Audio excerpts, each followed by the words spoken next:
Good evening, everyone, and apologies for the late start.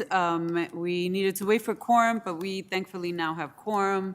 So welcome to the October 15th, 2024 Finance Meeting Committee of the Whole. Joining us via Zoom is going to be Commissioner Malloy, and Commissioner Santiago is going to be joining as well. For tonight, we are going to quick overview, go vote for the minutes, go over the resolutions. There's the draft for the November board business meeting. The draft is in there for commissioners to review. We'll have a grant summary and forecast presentation. We'll talk about the budget calendar very quickly. We'll have an overview on the budget book discussion and bring up some stuff from previous budget book and some things that came up at the end of last budget cycle, as well as a second reading for policy 2410 and policy 5153. And then there's one resolution that needs to be lifted from the table from last week. There is a Medicaid compliance quarterly report here for commissioners to review another time, and I'll just put this on record now that I did see that Medicaid and special ed, and I know that we had a chief sort of leave that was sort of ushering and ensuring that those meetings were happening, but the Medicaid compliance office internally in the special education department, it's my expectation that at the next in-person finance meeting, if we can get an update if that meeting has taken place, and it's important that both of those departments continue to meet and align conversations, processes. It does impact student outcomes when those departments in particularly are not lockstep and communicating and working together.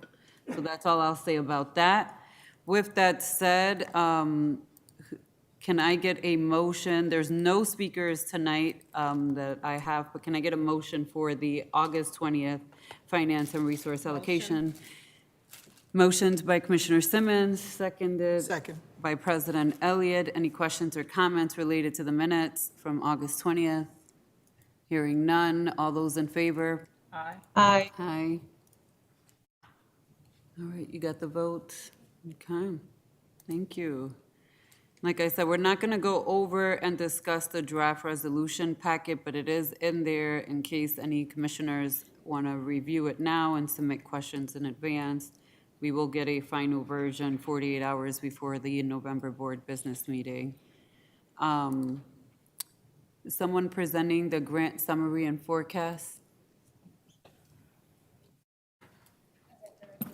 Oh, it's Carrie. Come on up, Carrie. Yes.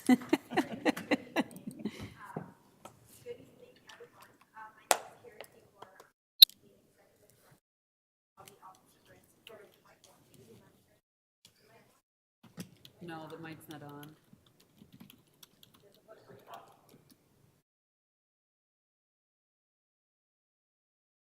Like a little hole at the top, Carrie. Okay, is it on now? All right. My apologies. Greetings, everyone. My name is Carrie Pecor. I am the Executive Director of the Office of Grants and Program Accountability, and I'm here tonight to present to you our annual Policy 6256 report.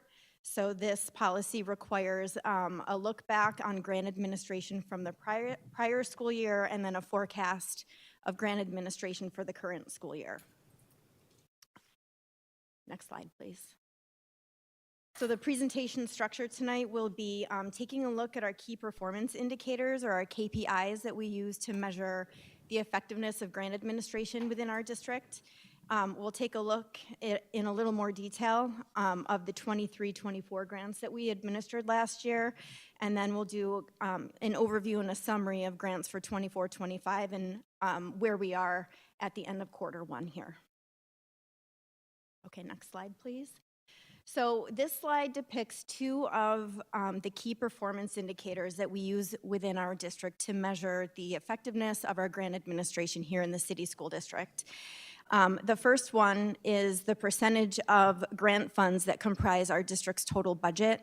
And the second one is the number or the amount of grant funds that remain unspent per $100,000 of grant funds awarded. These two KPIs are lifted and recommended by the Council of Great City Schools Managing for Results, and are KPIs that are used not only in our district, but in other similar size and scale districts across the nation. So if we look at the first KPI, which is grant funds as a percent of total budget, we've collected 4 years of data, and you can see each year our grant funds comprise anywhere between 12 to 13% of our district's overall budget. What this KPI is really measuring is making sure that a district's budget isn't over-reliant on grants, which are considered, in most cases, temporary funding sources. So the nationwide average here with this KPI is anywhere between 11% to 13%. So you can see our district continues to be right on par with similar districts nationwide. And then the second KPI that we measure are grant funds unspent per $100,000 worth of grants awarded. We first started collecting this data in 2020-2021 school year, which is when this department was established. And you can see there has been over a 50% reduction in the amount of grant funds that we're leaving unspent at the end of any fiscal year. We're working really hard on this one. We haven't achieved where we would like to be yet, which is around $1,200 per $100,000 spent. But with some of the processes and procedures that we've been able to implement and establish throughout the past 4 years, we're really making some good progress. Grants nationwide, there's kind of a wide fluctuation between how much a high-performing district is leaving on the table, so to speak, per year versus what we would consider like a poor performing district to be leaving on the table, anywhere from $152 per 100,000 all the way up to $100,000 per 100,000. So while we are at $8,000 almost for the 23-24 school year, we're still in the bottom quartile, but we're working hard to make sure that we can kind of reset and refocus to get that number reduced even further for the 24-25 school year. Okay, what you see on this slide is just a visual of that first KPI, which is the grant percentage within the district's overall budget. So you can see for the 23-24 school year, the adopted budget had about $128 million worth of grant funds received by the district. We were at about 12% of the overall budget with that number. We administered 83 grants in some form or fashion last year, 64 of those grants being direct funding received by the district, and then we had 19 partnership grants. Last year, 23-24, was our final year of COVID fund administration, so we still were in receipt of ARP funds last year. Those funds are not within any of this data calculation, just because of the size of them, it would really skew the data. So anything that you see tonight excludes any COVID relief funds, specifically ARP. Okay. On this slide, what you can see is just a little bit of data that we keep internally to tell us how well we are implementing some of those processes and procedures that I was referencing earlier in the presentation. We started collecting data on the effectiveness of our grant administration in relation to the systems of support that we've implemented back in the 22-23 school year. So last year was our second year of really being able to collect outcome impact data associated with grant administration. The prior 2 years, 2021 and 21-22, we really focused on process impact. So you'll see year over year, we are maintaining a positive correlation of grants that are either fully or adequately meeting both their programmatic and their fiscal progress. We have reduced from 22-23 to 23-24 the number of grants that are not meeting these metrics, and then we have about 40% of our grants year over year are kind of in an other category. Those grants would be those partnership grants that we don't receive funding for, but we're receiving goods or services from outside agencies who have pursued grants as the lead applicant. Those also include grants that have off-cycle funding periods. So at the end of the fiscal year, we might be in the middle of a grant cycle for any particular grant, or grants that are recorded. We receive them as grants in aid, but we record them as general funds, so those are usually legislative grants, as well as grants that don't have starting funding periods until this particular year.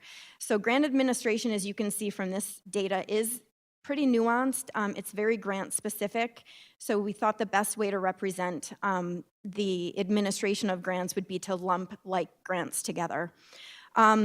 Measuring programmatic and fiscal progress, what you see here for the color coding is green grants are fully meeting programmatic goals and having what we consider to be healthy spend down, which would be spending down the full award 85% or higher. Yellow grants would be adequately meeting programmatic goals but having spend down rates between 50 and 84%. And then red is not meeting either the programmatic or the fiscal spend down goals.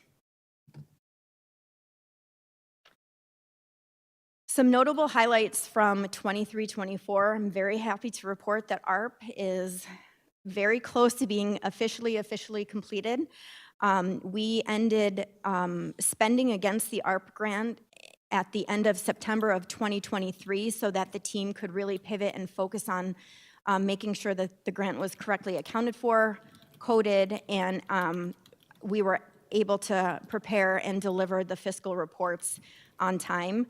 The grants finance team is currently in the process of finalizing the very last ARP financial report, and we'll be delivering that on time to NYSED by October 30th. We expended all of our ARP funding, which was a great feat considering we received almost $197 million worth of it, spent it in about a little over 2 years. And the superintendent next week will be providing you all with a very detailed report highlighting the most effective ARP-funded programs, explaining how research and evaluation data was used to determine continuation and scaling of effective programs within ARP and other funding sources for this particular school year. With the sunset of ARP, we also were able to put together a team of senior leadership as well as some executive directors and directors at central office to focus on revisiting the district's use of ESSA funds. So those would be the title grants. We engaged in a comprehensive needs assessment process to take a look at those funds and make sure we were adjusting their use to make sure that we were meeting the needs of the district as outlined in the district's adopted 24 to 29 strategic plan. We made some adjustments to build a stronger, more formalized approach to reading. So provision of reading and intervention was an area of focus and need that emerged through this comprehensive needs assessment. We also were able to continue providing some effective programs to support student social emotional health through the title grants this year. And we were able to use some Title II dollars to maintain continuity of some of the leadership development work that started and was funded out of ARP, specifically speaking about the professional development opportunities and the leadership pipelines for central office and building leaders within our district. Okay, now shifting into 24-25, you can see this is the same infographic as for 23-24, and this is just to really kind of depict that this year we're still on par to have our grant funds comprise about 12% of our budget. Right now we have 88 grants on our list that we'll be administering this year. There's a slight increase to the number of partnership grants that we currently have at 21. And then 68 will be direct grants to the district. And then in terms of quarter one for the 24-25 school year, you can go to the next slide, please. Perfect, thank you. We've had 2 grants awarded so far since July 1. We have 11 grants that are currently under review by funders. 4 of them are brand new awards and would be new funding directed to the district. 7 are formula-based, so those are the entitlement grants that come from a formula type of approach from NYSED, so like the title grants and IDEA. We had one grant that we received notification we were not awarded this quarter, and then there are 3 grants that are currently under development. And then this slide just reminds folks of the resources that are available for pretty in-depth and detailed information pertaining to grant administration here. These 2 websites really focus on our largest grants that we've administered in the district. So the first website is all of our relief funds, so you can see formal grant documents, FS10 budget documents, amendment budget documents. All of the detail level quarterly reports are also posted on this website. And then the Office of Grants and Program Accountability also has a website that has available the grant manual, which provides very detailed information on grant administration from the pre-award right through the post-award side, as well as detailed information on the administration of the title grants and all of the associated quarterly reports for those. So that concludes my presentation for tonight. I'm happy to take any questions. Thank you, Carrie. Let me see if anybody has any questions. Commissioner Simmons? Thank you for your presentation. I was excited to look at slide number 3, showing that our spending, how we're doing there, we're not leaving money on the table. You know, the next natural thought is for me, it was, are we spending money in the right spaces? So even though we're not leaving it on the table, is it going into the spaces that are getting us the biggest bang for our buck, if you will? The other piece, you on slide 4, you separated out the grants, and I do recognize you said you did not include the ARPA funds because those are ending. All of that made perfect sense to me. Just wondering if what would have been nice is maybe a correlating slide with the ARPA funds, and I'm not sure if that's not too much. I would love to see that, so I'm going to commit that to the question log, just Perfect. A slide showing where we are with those funds. Although they are ending, it would be nice to see, you know, where we are and how they've been spent to date.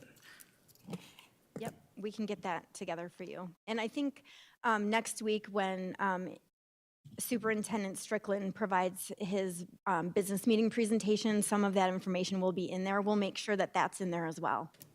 Okay, thank you. Perfect. Thank you. I don't think there are any other questions, but I have a question. Oh, Commissioner Patterson. Thank you for the presentation. Again, relative to screen number 3, the first screen, grant funds as % of total budget. Is there any way possible you could put the total amount of these grants there? And then across from that, you said there's unspent. You show the unspent portion. But is there any way of, I mean, you have the 13%, but is there any way of indicating, number 1, what that total amount was? Mm-hmm. And number 2, a little change for us through training, and we're always looking for the impact of these reports have on student outcomes. So if sometimes, you know, in the future, if you could tie your reports that the administration does into how that directly impacts student outcomes, you know, that would help us. Sure. Thank you. Great recommendations. Thank you. Thank you. Carrie, what I will say is that, and thank you for noting that this is sort of tied into a policy, and as this board continues to do like governance training, our goal is to remove these sort of reports in the future, because in reality, it should be the superintendent sort of presenting to the board these types of things. So this will be one of those reports that I will be asking that we remove for future purposes, because it is not really a presentation that's ever really going to be specifically focused on student outcomes the way the board needs it to be. It's more for the superintendent to make that correlation. But I do want to commend you and your office, because I do believe the number of dollars that were left even prior to the office being formed, data tracking and so forth, was much higher actually over the years. It's even come up in audits that in the past with Tom Donalfo's office that we have left big chunks of money, unfortunately, at the table because we didn't have a grants department sort of focusing in on all of the grants, what's required, ushering all those pieces out into the schools, making sure that all the players have all the paperwork. Like, it takes work. And so I just want to uplift that this is not an easy task to do. I know I can speak for me, I know Commissioner Simmons and Commissioner President Elliott all deal with grants, and it can be a nightmare depending on who the funder is, if it's federal, state, and there's just so many requirements to track, and so it is a very big job, and I just want to applaud you and your team for the outcomes that you're presenting tonight, but the effort of pulling an office out of nothing, creating synergy, and finding a place within finance to better track these things. So thank you. And I'm going to turn it over to President Elliott, who has a question. So I don't know if this is specifically, Carrie, that you can answer it, but let me just put it out here, and it will land where it lands.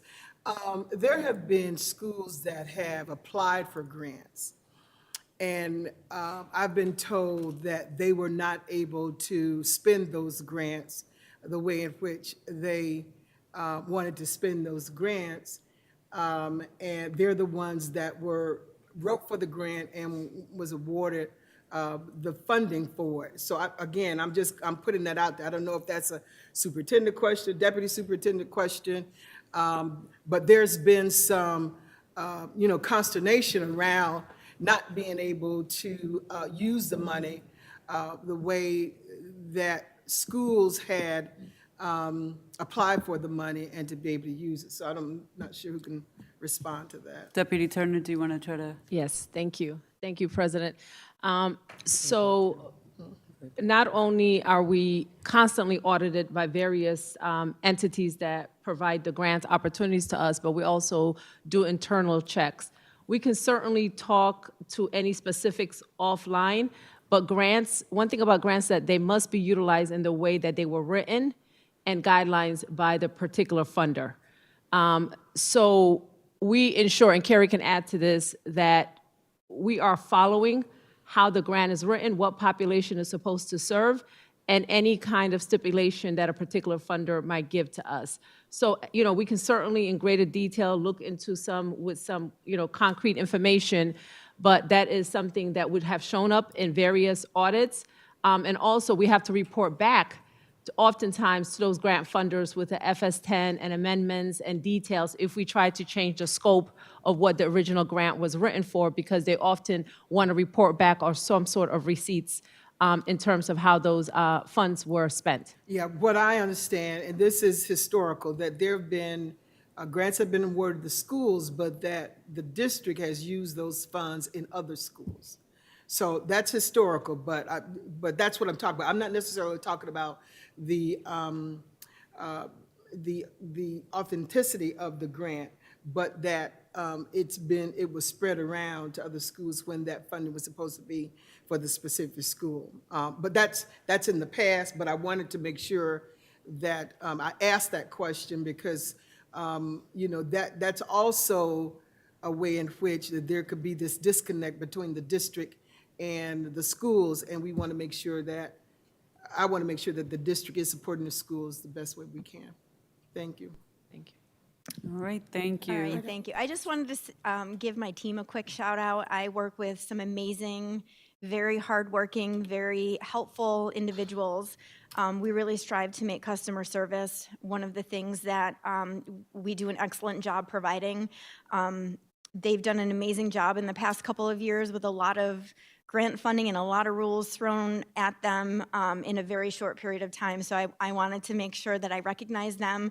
And then also the administration and the board for your continued support. So thank you and have a great night. I got it. Commissioner Griffin, let me acknowledge you. I got it. I was just going to also say that I'm going to take one final question on this okay. presentation, and it's going to be Commissioner Griffin, and then I'm wrapping up this section. Okay. Commissioner Griffin. Thank you for your presentation. Because we are talking about grants, does this also have to do like the sub-grants for like the McKinney-Vento, the grant that helps the homeless people? Because we do have that for within our, within the U.S. Department of Education. Can you give me some more information? Because that money is allocated for our homeless people, our homeless children. Can you talk about that and how that's been illustrated and how it works within our district? Carrie, I'm going to ask you not to answer that. That can go into the board question log because this is an overview of grants. McKinney-Vento, it's its own separate But she was sort of about to law. answer, So I'm going to ask that President- question go into the board question log, Carrie, for Can I the have a point of order so superintendent. that I can So finish that what the I need to do? superintendent or Can I have his, a someone point of else order in so his that I can finish what I administration need to team can do? respond. I'm not acknowledging you, so there is no point of order. I'm not acknowledging you.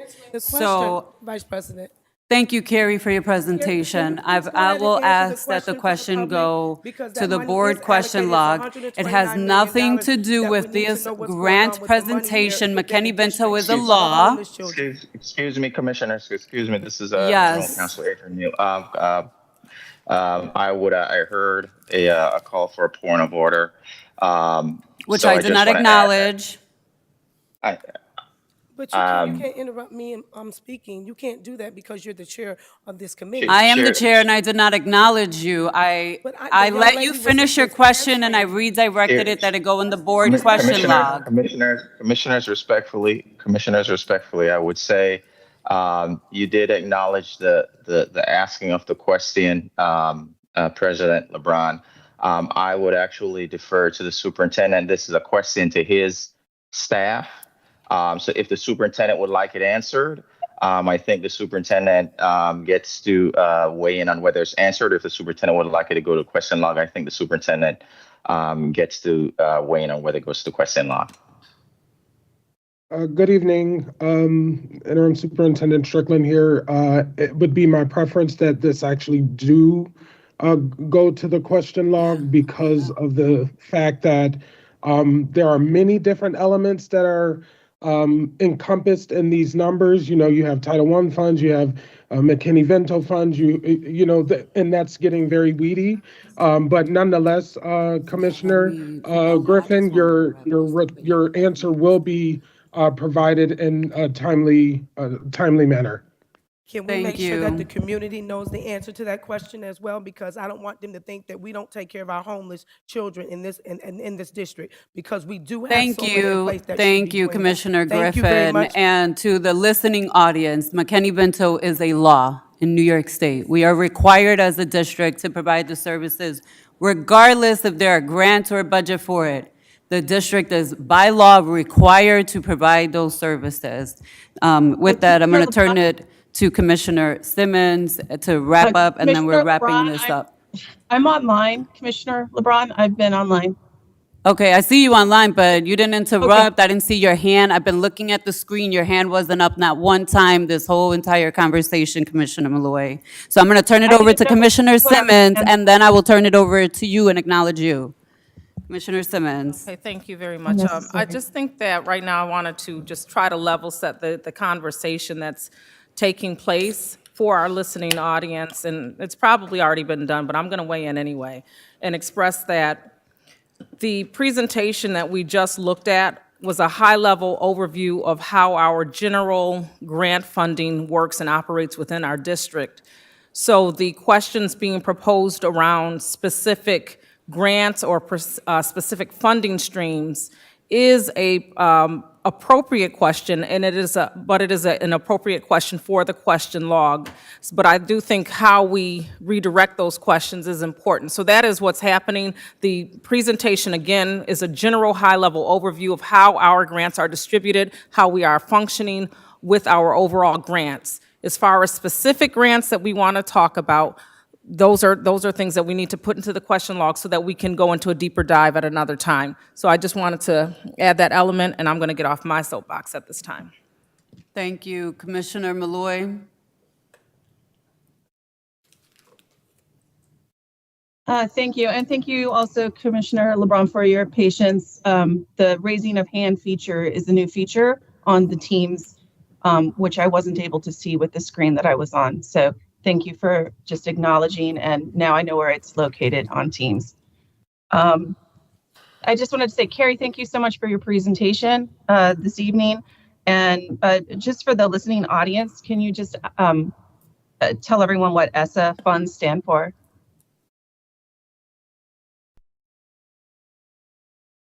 Sure, the ESSA funds are the title grants. So ESSA is Every Student Succeeds Act. So when No Child Left Behind was reauthorized, I believe it was in 2015 by the Obama administration, a lot of the legislation changed and shifted, and it was renamed the Every Student Succeeds Act, or ESSA. So thank you for that question. Yeah, thank you so much. I actually knew the answer to that, but I thought the general public would want to know. So thank you so much for your presentation tonight. Thank you. All right, thank you, Carrie, and your team. With that, I'm going to go right down the line to the budget calendar. This is still in the draft stage, and just as a reminder, there are some dates, I believe, that we are still waiting on from City Council. I don't believe that they have finalized their budget calendar just yet. Typically, we are all sort of on the same timeline, so we can't expect that we're going to have a meeting with them at some time in May as well, but we have not gotten that, so this is just an overview. If there's any dates that sort of stick out for folks, now would be the time, because the goal is to bring this forward, to have like an official vote on it at the October board business meeting with the amendments once we have the official date. But we do have to finalize the dates as a board, which gives the administration the timeline that they have to work through. So we want to make sure that they have that, although they have a high-level overview right now too, that we're expecting some things pretty soon from them. Any questions about the draft? All right. Next item, the budget book discussion. So I had a meeting. Vice President LeBron, there's Yes. a motion that is part of that, that item to forward it out to the business meeting. I don't see the motion on here. It's, so normally the subject says it, but it's in the, when you click on it, when you see recommended action, it should say that. No. Nope, not mine.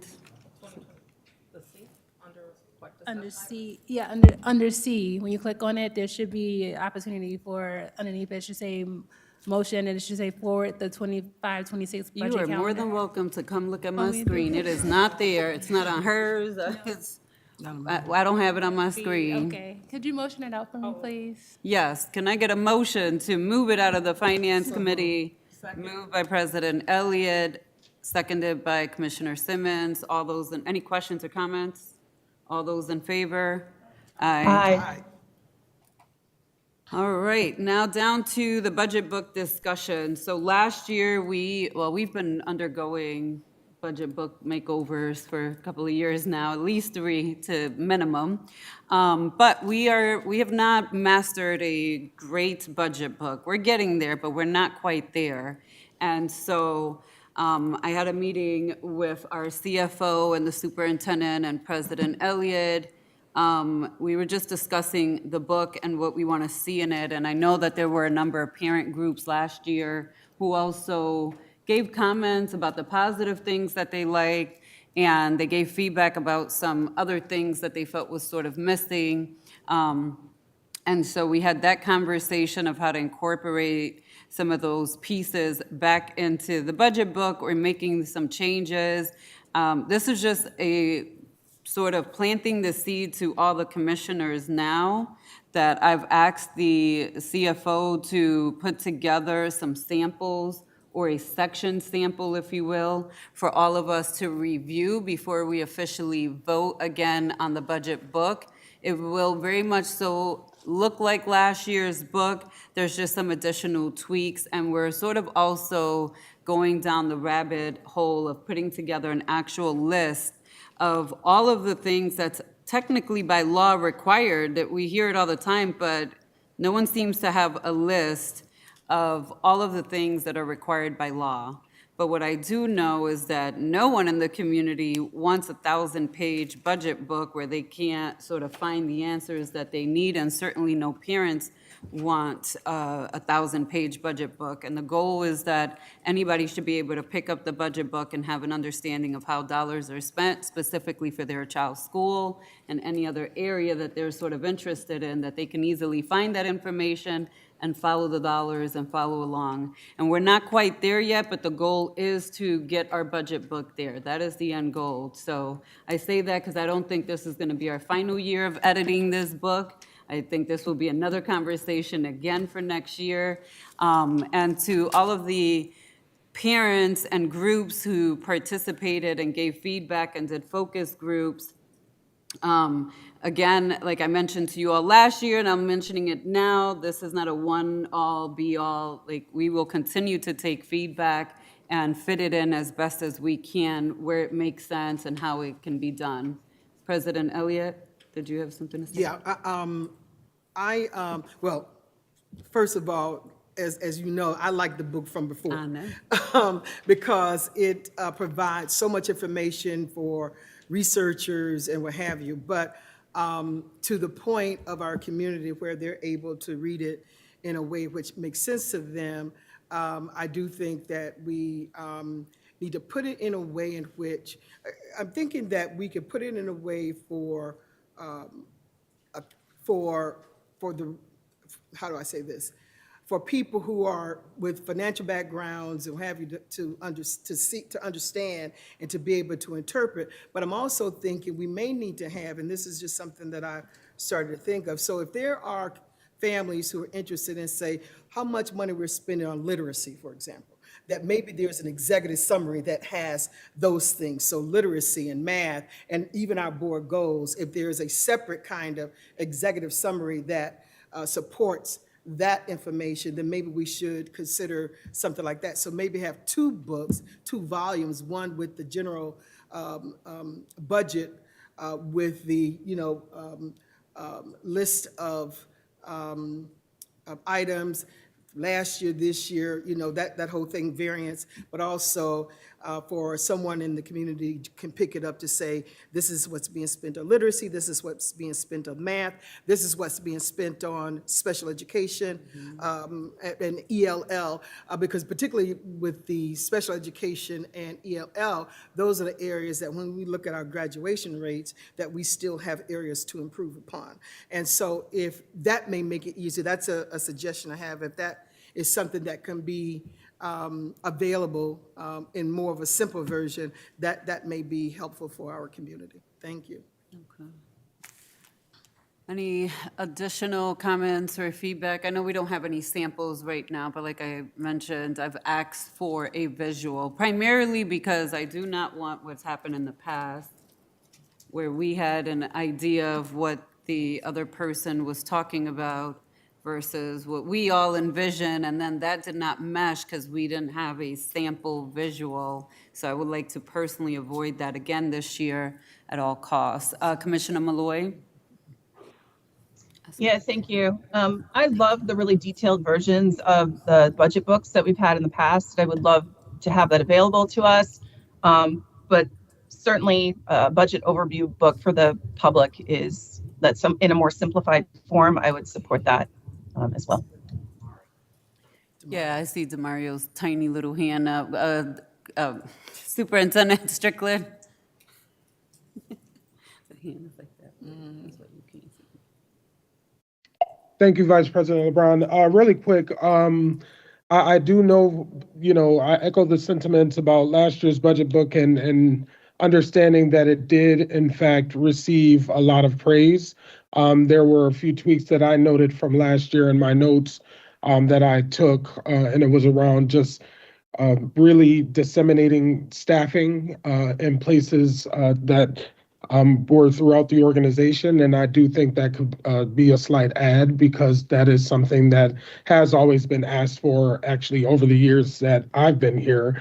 But I did like President Elliott's point around really breaking down just certain elements of those area profiles. And I was thinking perhaps we would consider really having that area almost transformed into the student outcomes focuses. So all of the goals have alignment, and then we could add a few other high needs areas such as special education, English language learners, and our multilingual learners, and our programs. So that's just a suggestion. Thank you. All right, thank you. And thank you for bringing up the notes from last year. I know we also, they submitted, a lot of the focus groups also had some additional feedback that was given to our board clerk, and she's not here tonight. But certainly, we can make sure that all the feedback is pulled back up again and disseminated to all the board members before we see the visual, have the next conversation.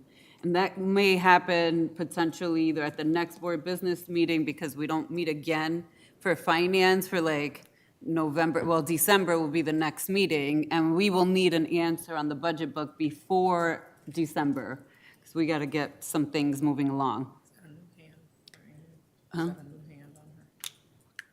Commissioner Malloy, you have a new hand up?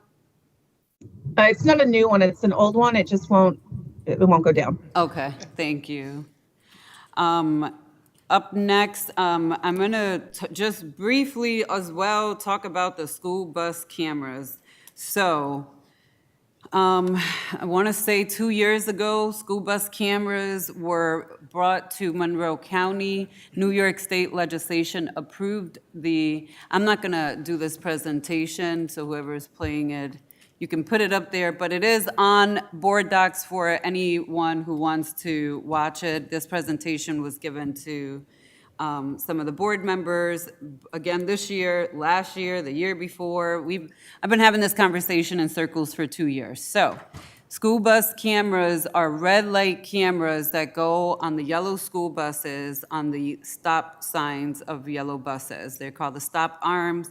When yellow buses are picking kids up, you see the stop sign come out, there would be a camera mounted essentially on that stop arm, and anyone who did not stop and ate the stop sign, which I see almost on a daily basis, taking kids to school, would be fined a ticket.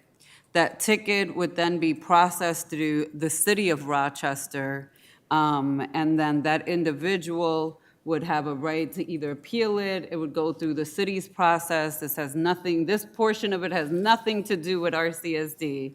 So I just want to be real clear that the way that the state legislation wrote the legislation is that because we are one of the big fives and our finances are tied and married essentially to the city of Rochester, the city of Rochester has to authorize the red light cameras, and then the school board also has to authorize the red light cameras. And I'll just say that at this time, there's a lot of things that the superintendent and the administration at the city still need to sort of tweak out.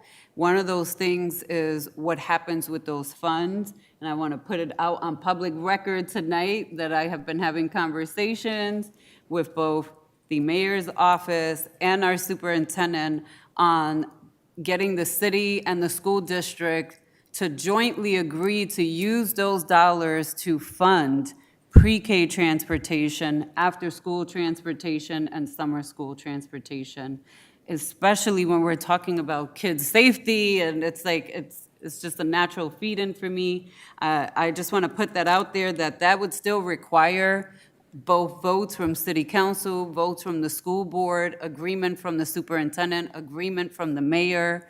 But I personally cannot think of any better way to, one, eliminate any potential back and forth between the city and the school district on what to do with revenues. That's one. Two, recenter family and especially our youngest kids, who right now are processed because it's not required by law for pre-K. We don't provide transportation, we give bus passes.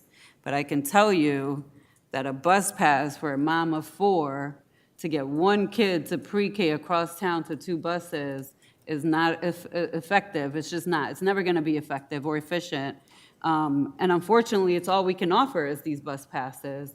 But if we can partner with the city I think it eliminates, right, the preschool transportation issue. I think it's an opportunity for the city and the district to also partner for after-school programs, even at rec centers, right? There are lots of families who would utilize rec centers, but they don't want their kid walking home at 6, 7 o'clock late at night. And so I do think this calls for lots more conversations once we get there. But what I'm asking the commissioners to do tonight is you should have received the presentation and some information and had an opportunity to submit questions. Still submitting questions is still open because there's lots of people involved in this. But what I would like to do is at the next board business meeting is pass a general resolution that authorized the superintendent to continue the negotiations on his own. Let him take the lead on this with the mayors, because city council is slated to pass a very similar resolution authorizing the mayor to continue negotiations. And I think this allows both administrations to freely have these conversations, these negotiations, and come to an agreement without having to worry about the school board or a city council, because city council already is moving forward. So I'll stop there. I see Commissioner Malloy, I see your tiny hand up, and then I'll call Commissioner Simmons, and I'll just go down Thank this. you. Yeah, just when is City Hall expected to pass the resolution? This month, actually. So if they're not voting on it this week, I know that there was something in the media last Friday, I want to say, that the mayor put out. So I can find out for you. I thought Rahima sent it to all the board members when it was sent out, but it's in there. I can look for it and send it. Okay, I'll take a look. Thank you so much. Yeah. Commissioner Simmons? Yeah, so on the surface, I actually do agree with this. I think it would be very great for our children to have seen how that looks in the morning and after school and so on. I think what you propose as far as how to handle the revenue sounds like a brilliant plan. I'm also looking at the cameras on the bus as well. And so I'd like to know more about that, although I do think it could be beneficial either way. I do have some questions around the cameras that are on the bus in addition to that. Okay, I can answer high level what I know about the cameras. There's no cost to the district for the cameras. So the companies come out, they do the installation, they have to do the maintenance because it's their cameras. So if something breaks, something malfunctions, we call the company, they come in and repair it. That's all I know about that high level, but if there's any more specific details you want, if you put it in the board question log, the goal will be to publish that question log too, because the public should know, these are not our sort of private question answers. It's just that we have to make the conscious decision of publishing them. And I do think, to your point, this is something the public absolutely should know from start to end how we got here. And this has been a 2-year conversation with the previous superintendent.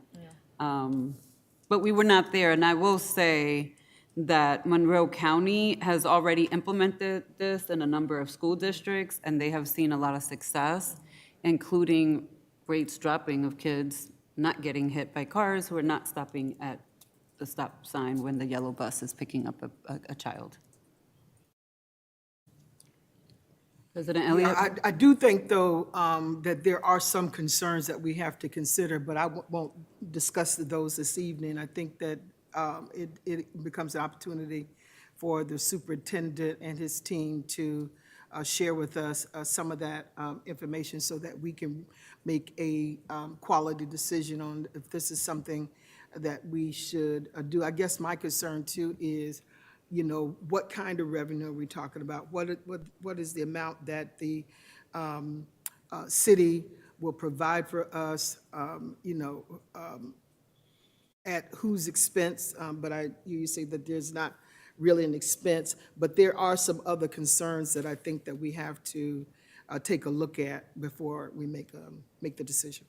Yeah, and that's why I think the resolution should just be directing the superintendent to sort of jump in a little bit deeper Like when this started a few years ago in terms of conversation, it was myself and Carmine and myself as chair, but Carmine, the administration should really be having these conversations and leading this, not myself. So my goal, again, is to pass a resolution that redirects the superintendent to take this over, and they can continue to have conversations. And yeah, my expectation is that if the superintendent wants to move forward, then they will come back to the school board with more information about what that means, what that looks like, and to your point, what the cost is going to be and so forth. Right now, there's no cost to us. Like I said, there are other school districts, and that's public. I know Greece is one of them. So if anybody knows any Greece school board members, and we want to reach out to them and have that conversation too.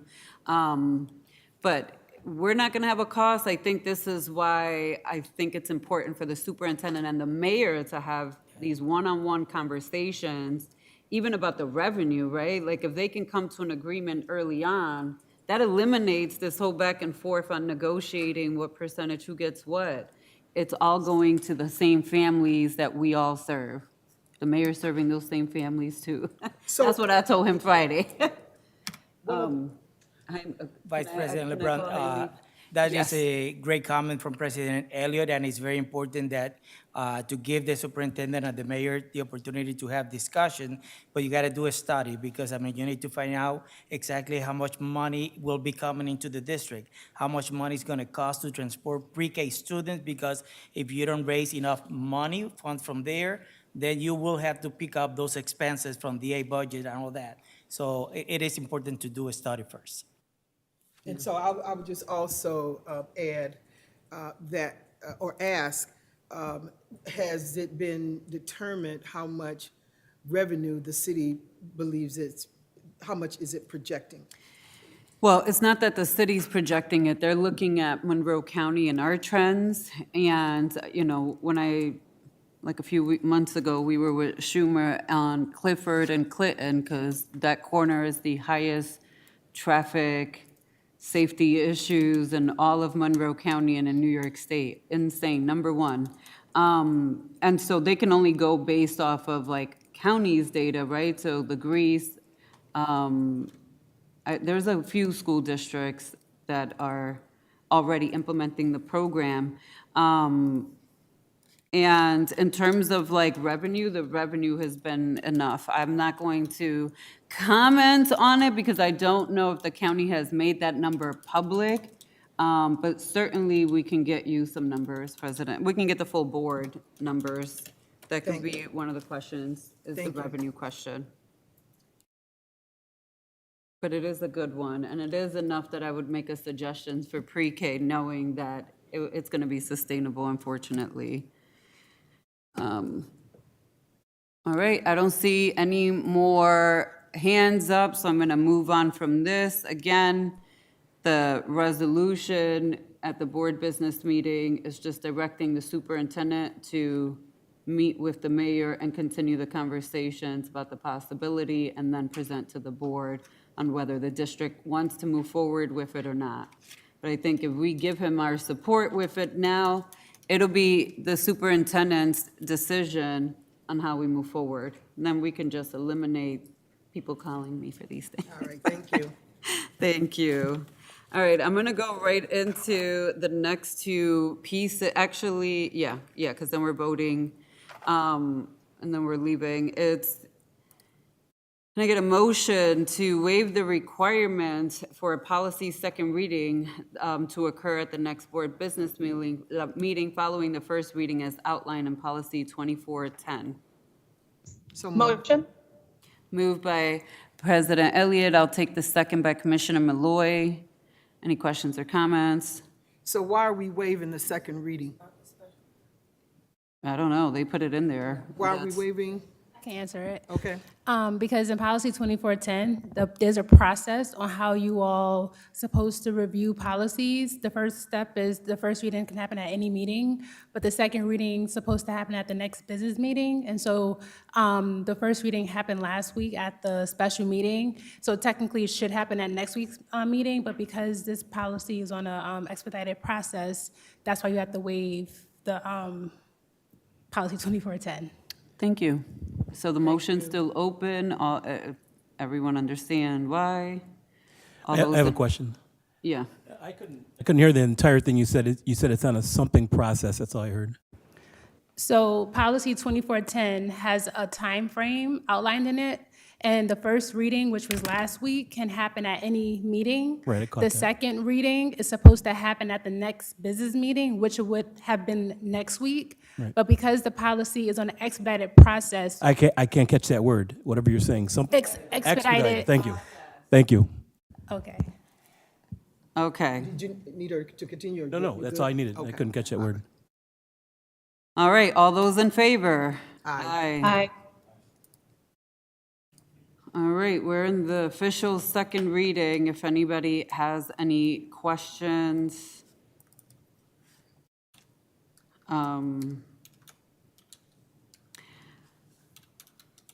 I do want to bring up something that I thought we had actually already fixed in policy, but then I'm learning this school year that it wasn't.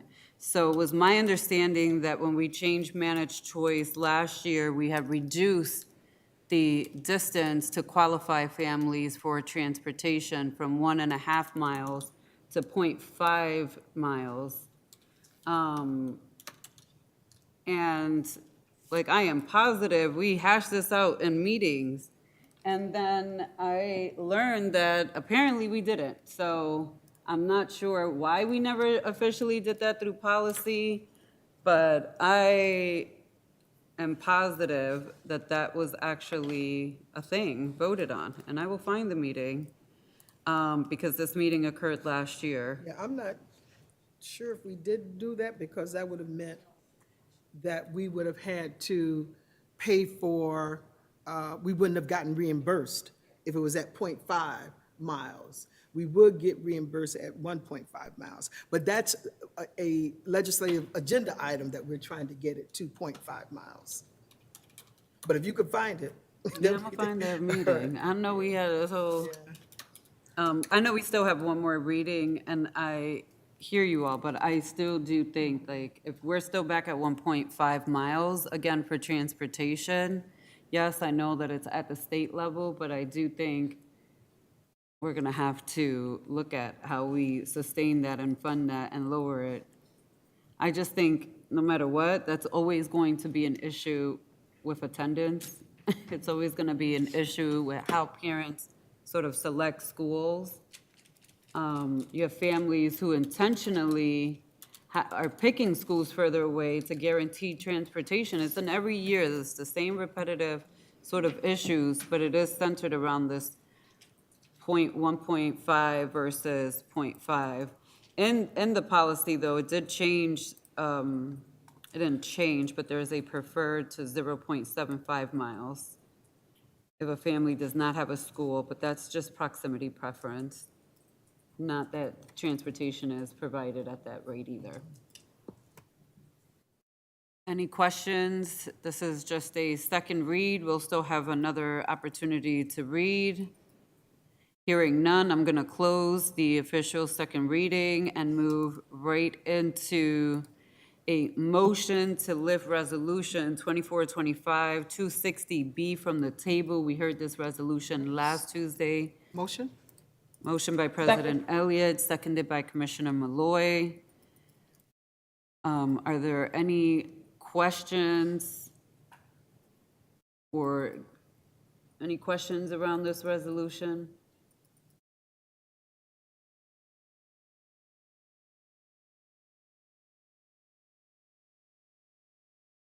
For some reason, I'm not able to click on it. I read it, so I'm good on it.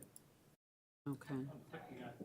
Yeah, I couldn't get it, but I can't get it open. I'm I was clicking gonna on say, it. sorry, the motion that you guys first have on is about lifting this yeah. off from the table, not to discuss the resolution yet itself. All right, so can I get a motion for resolution 260B? Motion by Commissioner Simmons, second. seconded by President Elliott. Any questions or comments related to 260B? We didn't vote on the table?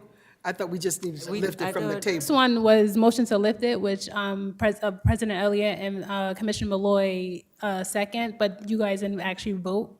Girl, you should have told me to close the vote and then move on to the next And then you moved on to the next resolution. one, so I'm trying to stay Okay, with so you. I'm gonna, can you lift the motion back up for 260B? Yeah, motion. A Motion second. withdrawn, thank you. So we're back to, I'm just gonna restart the motion. Motion to lift resolution 2425, 260B from the So table. move. Motion did Second. by President Elliott, seconded by Commissioner Simmons. Any questions or comments? Hearing none, all those in favor? Aye. Thank you. Can I get a motion for resolution 260B for a vote? So move. By moved. President Elliott, seconded by Commissioner Malloy. Any questions or comments related to this particular resolution? I just want to, I'm going to be a no vote, and this is nothing against this individual. I just don't believe I got any personal follow-up or this board related to this resolution. So it's still going to be a no for me. Just want to put that on there, but That's also no for me, because I didn't read. yeah, Well, it doesn't pass. yeah. Won't pass. So just to the superintendent, I think this is Blocker, and I think you're on. Does Amy's vote count if she's not here? It does. Oh, Oops, did we vote? No, but we're, So right now, we're at 3-3. You have Commissioners Griffin, Simmons saying no, and Vice President LeBron saying no. I'm not sure if other, no, you don't even have 3-3. You would oh, have no. 4. I'm sorry, so let me, sorry. I know 3 people so far said no, 3 commissioners. I'm not sure of the other 3. Yeah, There was no information given prior to what was discussed. So I don't think that I should be voting yay for something when I don't know any additional information hasn't been provided for us regarding the individual. yeah, and I was just gonna say to Superintendent Blocker, and I don't know if she's still on the Zoom. I am. Could someone please clarify who was supposed to provide that? Because it was done between Chris Miller and the principal, and I approved what was done, but no one indicated to me that I was to submit that. So I'm confused when people are saying they didn't get any updates. There is a specific, clear plan in place that Chris and the principal created together. Okay, Marlene, I am not comfortable answering in details some of the concerns that the board had because it was an executive session. However, I think if possible, can we table this so that we can have a follow-up with you? Because you weren't at the last executive session, and I don't think people knew that this resolution was gonna come up for you to be there. But the board had some concerns, and that's all I can express right now without going into further detail in outside of executive session. I would be happy to be at any meeting or executive session that you request, absolutely. Okay, so, thank you. I'm gonna have legal jump on real quick just for some clarity because this resolution can either be voted on or it can be, the motion could be lifted and we retable for next week with a plan to have Marlene meet with the board, even if she has to zoom in before or after next week's meeting, but well, I think the key thing too, if I could. yeah, President Elliott. Vice President, is to provide us with the information. So whoever that information is stopped with, if they could provide that information to the board, that may be very helpful, so that when we go to vote again, that we can hopefully vote in the affirmative for this particular resolution. So wherever it's stopped at. I would be happy to forward what has been constructed for your review. Yeah, I think Marlene, I think it would probably be best if you're in the executive session with the commissioners because there were a number of concerns. There are some commissioners not here who brought it up, so I just think it'd be best, it's not just information on paper, because that's not going to answer the questions that folks had. So if we Good evening, could, Commissioner. yes. Yep, you can just, I recommend a motion to postpone. And are you talking the meeting next week? Yes. So just a motion to postpone to that specific meeting. I think that's all Do I that's have to needed. get the motion on the table withdrawn? No, I think you can just, I think it supersedes that motion. So just make a motion instead to postpone. And it goes to that meeting and the board can take it up then.